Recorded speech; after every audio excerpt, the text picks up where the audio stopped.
There is a headlight moving through fog. That is the image I carry. Not the weight of the box, not the smell of the ledger's rotting leather, not even the bones, though God knows the bones stayed with me too. It is the headlight, a single brass lantern swinging at the front of a locomotive 100 yards up the canyon, its light breaking apart in the October fog, crawling across the water 60 feet below where I stood on a timber rail and could not move, could not call out, could not do anything but watch that pale circle drift toward me through the dark, like something that had always been looking. I was 22 years old. I am telling you this now because I have not told anyone, not in full, not from the beginning. There were people over the years who heard pieces. A woman in Pueblo, years later, who listened to me talk about a bridge and a box and said nothing when I finished. A federal man in Santa Fe who wrote something down in a ledger of his own and thanked me and showed me the door. But the whole of it, the 15 days of it, the October cold and the canyon walls pressing in, and the fog that came every morning off the river and stayed until noon, that I have kept. I am old enough now that keeping it feels like a kind of waste. So, the Gunnison Canyon, October of 1873. Elevation somewhere around 7,000 feet above the sea, though we did not know that then and would not have cared. The Denver and Rio Grande had run a trestle across a narrow gorge, timber and iron, 60 feet above the water, still new enough that the cut ends of the timbers had not yet gone gray. My brother and I had been sleeping under that bridge for 2 nights, out of the rain, eating what we caught and stretching the last of our flour. On the second morning, while I was coaxing the fire back to life, my brother climbed down the stone ledge along the base of the central pier to check a fishing line he had tied off the night before. He did not come back up for a long time. When he did, he was moving carefully, the way he moved when something had changed and he had not yet decided what to make of it. He stood at the top of the ledge and looked at me across the small fire and said 2 words. I have thought about those 2 words for 50 years. What he found that morning, what we both found by the time the fog had burned off the river and the canyon walls were lit yellow with October light, set in motion 15 days that I cannot look at whole, even now. I have to come at them sideways. I have to start where I am and walk back slow. So that is what I will do. We had come down out of the Savage Range on the 10th of October, 1873, and we had been moving through the canyon country for 4 days before we found the bridge. Our father had died the previous winter, a Tuesday in January, a cold so deep the hinges on the barn door split clean through. He was 41 years old and had been sick for 2 years before the cold finished him. When the ground thawed enough to bury him, my brother and I were the only ones there to do it. We had no farm worth keeping, no claim, no kin, within 300 miles.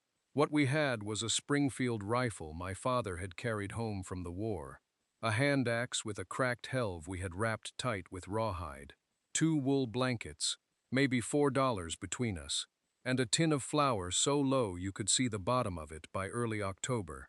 My brother kept a small journal in his coat pocket, a leather-covered thing he had bought at a trading post in Salida for 11 cents, the last of his own money. He wrote in it every evening, small and careful, as though the pages had to last. We were heading west because there was nothing east. That is the truest thing I can tell you about why 2 young men walk into the mountains in October.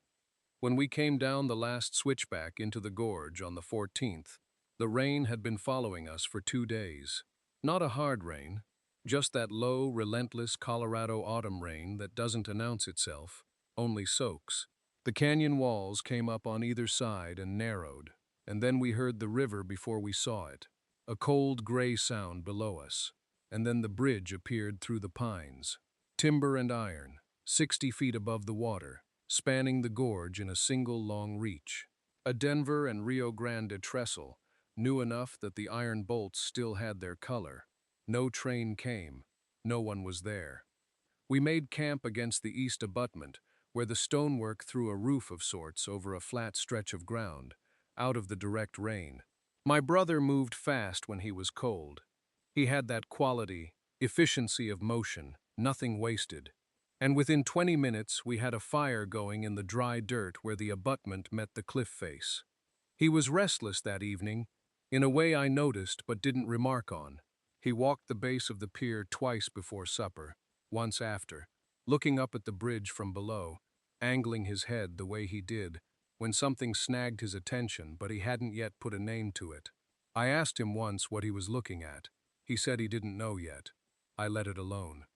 That was the evening of the 14th. The fog came in overnight and sat on the river like something settled. The fog was still there when I woke. Lying flat on the ground, I could feel the cold of the stone coming up through my blanket, the kind of cold that doesn't announce itself but simply arrives by degrees until it owns you. The river was invisible below, just sound, that constant low argument of water against rock. I built the fire back up from the coals and put water on before my brother stirred. He was down to the water's edge before I'd finished my coffee. He had set 3 lines the evening before, tied off to a crack in the pier's base, where a stone had worked loose. And he went to check them in the gray early light, the way he always went at tasks. Deliberate, quiet, without announcing himself. I watched him go, and then I watched the fire, and I didn't think anything of it. He was gone longer than 3 fishing lines warranted. When he came back up, he had 2 small trout in his hand, and nothing on his face. We ate. We dried our socks against the firestone, and I rewrapped the leather on the rifle stock where it had worked loose near the heel. He sat across from me and wrote in his journal, which was unusual before noon. He wrote for perhaps 10 minutes, then closed it and put it in his coat. I noticed all of this. I remarked on none of it. He didn't tell me until evening. We were sitting in the last of the light, the fog retreating somewhat as the air cooled, and he reached into his coat pocket and took out the journal and set it on his knee, but didn't open it. He looked at the fire first. Then he said there was something on the underside of the pier, set into the masonry about 4 feet above the ledge, which he could reach from below if he stood on the edge of the stone shelf where the fishing lines were tied.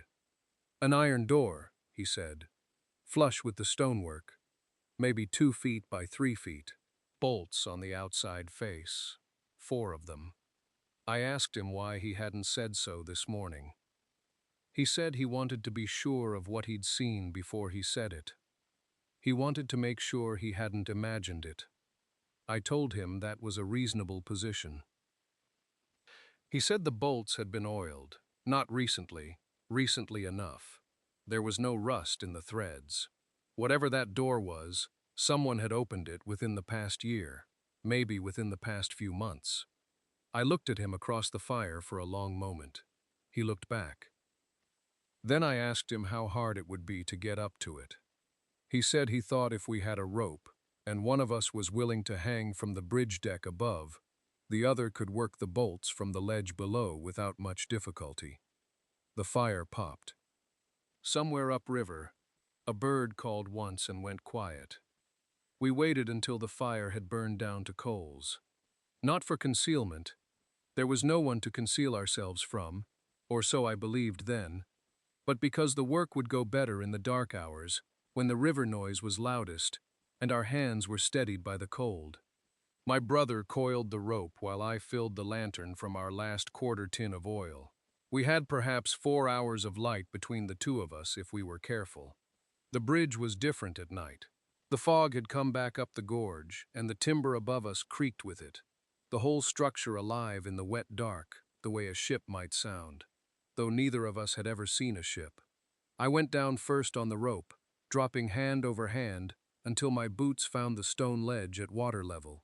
The gunnison was loud there, louder than I'd expected, the current pushing through the narrows with a sound like continuous low thunder. The ledge was maybe 18 inches wide at its broadest point and slick with river spray. He lowered the lantern on a second length of cord. I caught it and held it toward the base of the center pier. The door was exactly where he'd said. Iron, flush with the mortared stone, 2 feet by 3 feet, with 4 bolt heads on the face that had gone dark with age but turned, when I set the wrench end of the hand axe against them, without the resistance I'd expected. The last bolt took some working. I skinned 2 knuckles against the stone face, getting purchase on it, but it came. The door swung outward on hinges that had been oiled, as he'd said. Not recently, recently enough. The recess behind it was roughly hewn, not blasted, cut by hand, by someone who had spent a great deal of time down here. A stone shelf, perhaps 8 inches deep, and sitting on that shelf, wedged tight against the back wall, a parcel wrapped in oilskin, bound with wire, approximately the size of a saddlebag folded in half. I held the lantern to the left of it before I touched it. Then I looked down. The ledge extended another 4 feet southward, into a pocket where the pier met the canyon wall. I had not looked there when I first stepped down. I looked now. He was still mostly dressed. The coat had gone stiff and dark. The boots had held their shape, and the bones inside had settled in a way that suggested he had sat down against the stone and not gotten back up. Between his feet, or where his feet had been, sat a brass-fitted case, rectangular, about the length of a man's forearm. I crouched close enough to read the engraving on the lid. A. Kettle, U.S. Surveyor, Dist 7. I did not reach for the oilskin parcel. Not yet. I just held the lantern over the man who had put it there and tried to understand what I was looking at. I did not touch the parcel that first night. I climbed back up through the hatch with only the brass case, set it on the bridge planking, and told my brother what I had found on the ledge below. He listened without speaking. The rain had slackened to a mist, and the river was loud under our feet, and the lantern between us threw our shadows long across the ties.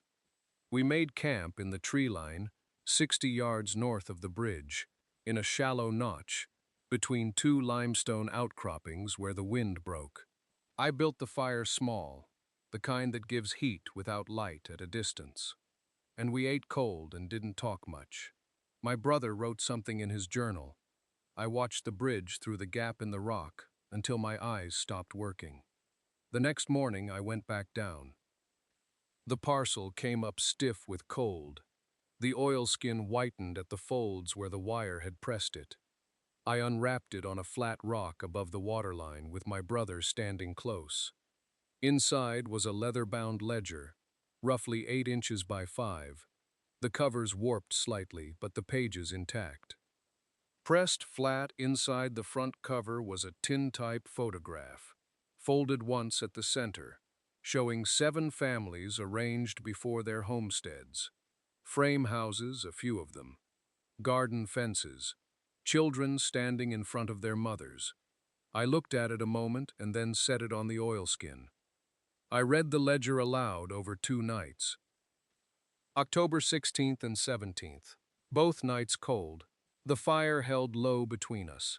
His handwriting was a surveyor's handwriting, precise, economical, almost without feeling, which made what it recorded worse somehow. Names of families, parcel numbers, the dimensions of claims filed and certified.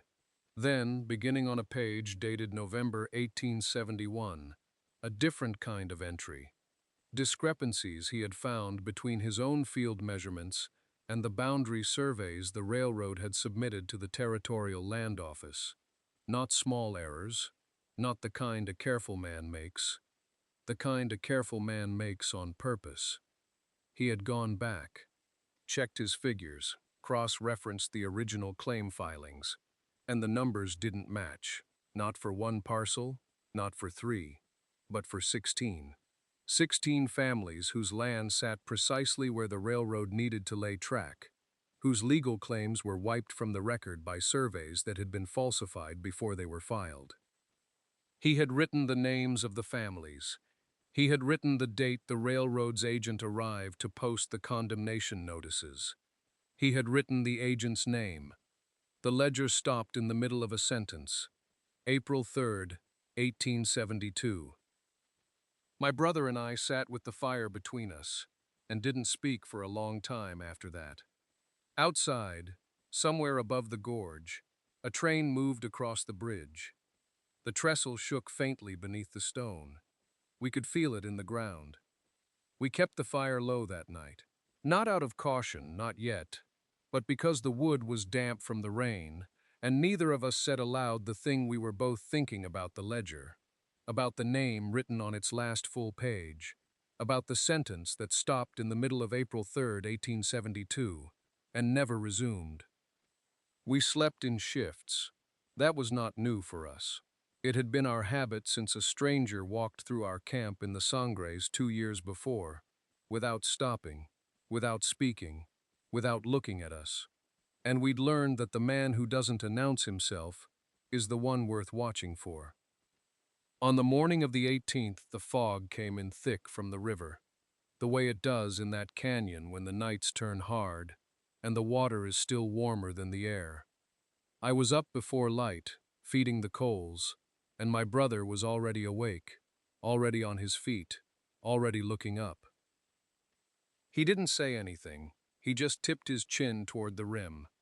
The canyon wall above us was maybe 200 feet of broken sandstone and scrub pine. At the top, on the rim, there was a man on a gray horse. He was sitting perfectly still. The horse wasn't moving either. In the morning fog, they looked like something carved out of the rock itself. The rider upright, the rifle across his saddle, the long coat buttoned to the throat. A railroad company coat. I knew the cut of it. I had seen that same cut on the men who came through Pueblo the spring before. Land agents walking the survey corridors ahead of the track crews, measuring things that had already been decided. We did not move quickly. We did not run. We went about our morning the way two men go about a morning when they are being watched. Unhurried, visible, giving nothing away. My brother boiled water for coffee. I checked the horses we didn't have, and busied my hands with the pack straps instead. We did not look up again for a long time. By noon, the rim was empty. The gray horse was gone. The fog had burned back to the river, and the sandstone showed raw and red in the October light, and there was no sign that anyone had been there at all. That afternoon, my brother sat down next to me and didn't look at me when he spoke. He said, "How far do you reckon to Gunnison?" I told him, 14 days on foot, maybe 12 if the lower trail was clear, and we moved without stopping anywhere we didn't have to. He nodded. He turned the tin cup in his hands. He looked at the bridge, at the underside of the trestle where the iron hatch sat invisible in the shadow. He said, "On foot." I said, "Yes." Neither of us said anything else about being afraid. We made 4 days south before we stopped moving, long enough to talk about what we were carrying. The lower trail held, the way I had hoped it would, and we kept our heads down and our pace steady, and I did not let myself think too far ahead of my own boots. The canyon narrowed and then opened again, the river running gray and fast to our left, the cottonwoods gone yellow at the edges where the cold came down first. We slept under overhangs when we could find them, and ate cold what we had left, of the cornmeal and the dried meat, and did not make fires larger than we needed. I told myself we were being careful. What I meant was that I was afraid of the gray horse appearing on any ridge we passed under. The night of the 19th, we camped in a dry wash above the river, with a low fire between two boulders, and the ledger in its oilskin, sitting between us on a flat stone, like a third man at the table. My brother looked at it for a long time. Then he said he didn't think we should be hiding. I said I wasn't hiding anything. I was moving, which was different. He said the difference was what we did when we reached Gunnison. He said there were names in that ledger, 16 families. He'd read them. I knew he had. The same night I had, lying on our backs in the dark by the river. He said those names didn't stop being real, just because we put distance between us and the bridge.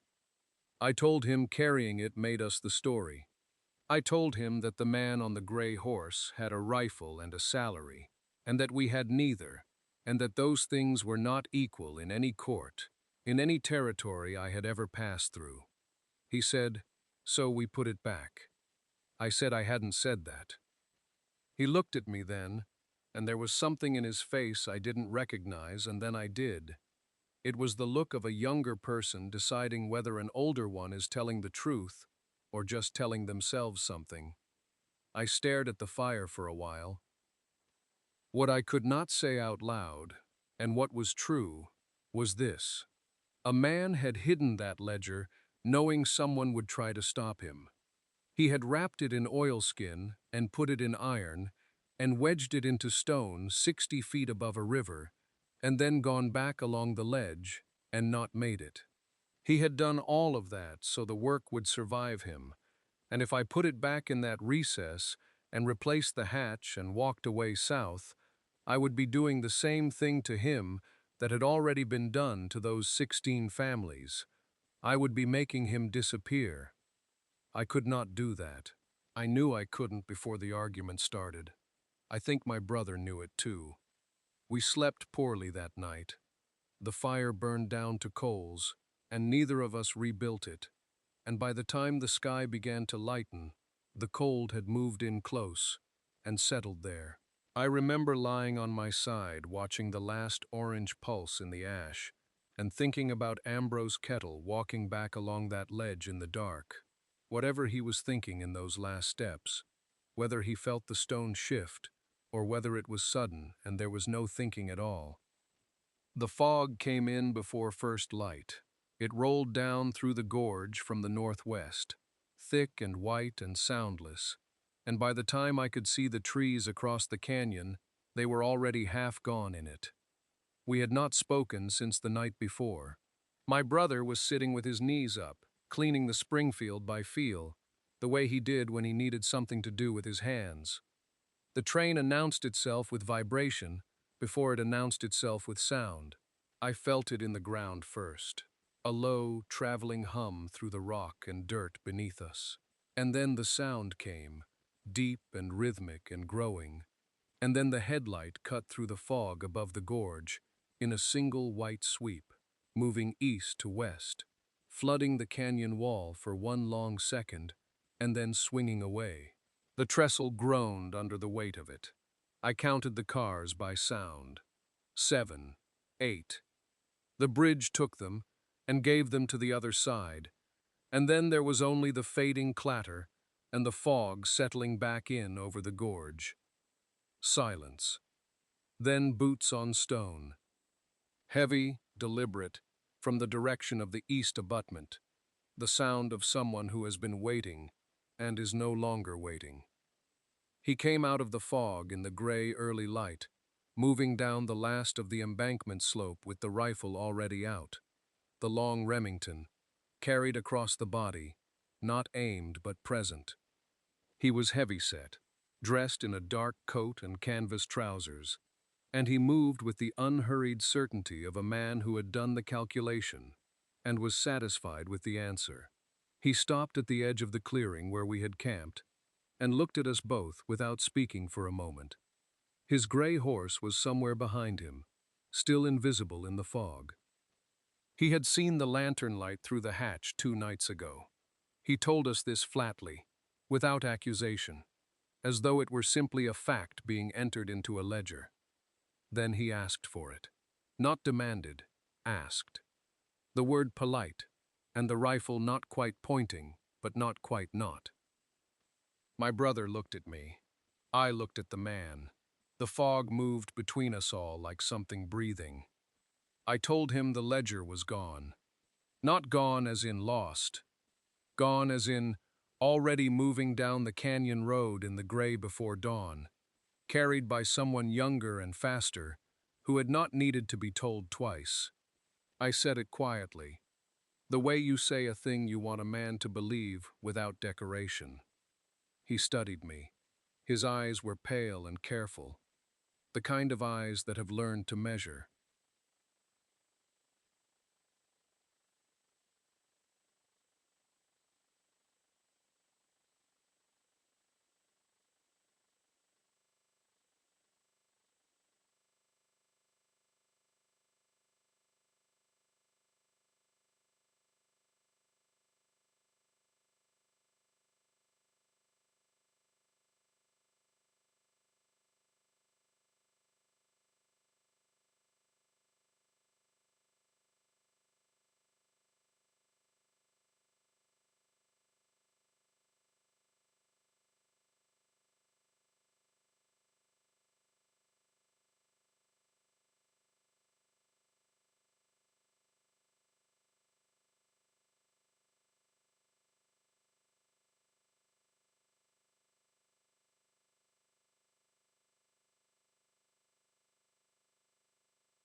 That small hesitation, the flicker before he turned, told me he had already noticed something wrong when he came down the slope, and had decided to deal with us first. He turned anyway, moving back into the fog toward where the gray was tied on the rim, and I stood and listened to his footsteps slow, and then stop. Silence for a moment that had weight to it. Then his boots coming back, faster, and his face, a different thing now, still controlled, but with something behind the eyes that had shifted. The saddlebag was gone. The near side strap cut clean. He stood at the edge of the clearing again and looked at me with that pale calculation running behind his face, and I could see him placing the pieces, the boy gone before first light. The bag cut loose the evening before from where the gray was tied on the rim, while the man himself had been watching the bridge from the eastern abutment. 2 nights of watching the lantern light through the fog, and he had waited one morning too long. He had no ledger. He had no witness to the hatch who would speak in his favor. He had a man with no name and no crime standing in front of him in an empty canyon, and nothing in his hands but a rifle he could not use without creating a problem larger than the one he already had. I did not say any of that. I just stood. The fog moved. Somewhere below us, the river made its sound against stone. Steady, old, indifferent to all of it. He looked at me a moment longer. Then he turned and walked back up the embankment slope, and did not look back. I heard the gray shift on the rim, heard the creak of leather as he mounted, and then the slow, iron-shod sound of hooves moving away east and fading into nothing. I picked up our bedrolls. I tucked the hand axe through my belt. I banked the fire with dirt and scattered the coals, and looked once at the bridge, the timber and iron of it hanging above the gorge, the hatch invisible from this angle, the river below running cold and gray and deep. Then I walked out of the canyon. August was waiting for me 3 miles east, sitting on a boulder above the river trail with Coe's saddlebag across his knees, and a look on his face that said he had been counting my footsteps in his head since the moment he'd slipped away into the fog. He didn't ask how it had gone. He just stood up and fell in beside me, and we walked. We reached Gunnison on the 29th of October, 14 days on the trail, crossing 2 ridges and dropping 4,000 feet in elevation, sleeping under outcroppings when the rain came back, and eating what we could catch. The ledger stayed wrapped in the oilskin the whole way, nested in the bottom of the saddlebag, dry as the day it had been sealed. We handed it to a federal land inspector named Graves, a thin man with ink-stained fingers who read the first 3 pages standing in his own doorway, not yet willing to let us inside.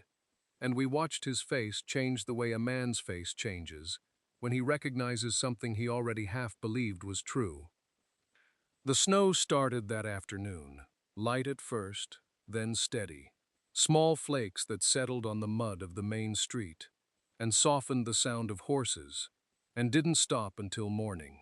By the time we found a room above the feed store, the mountains to the north had gone white. What happened after, I came to know only in pieces. Ambrose Kettle's name was entered into the territorial record the following spring.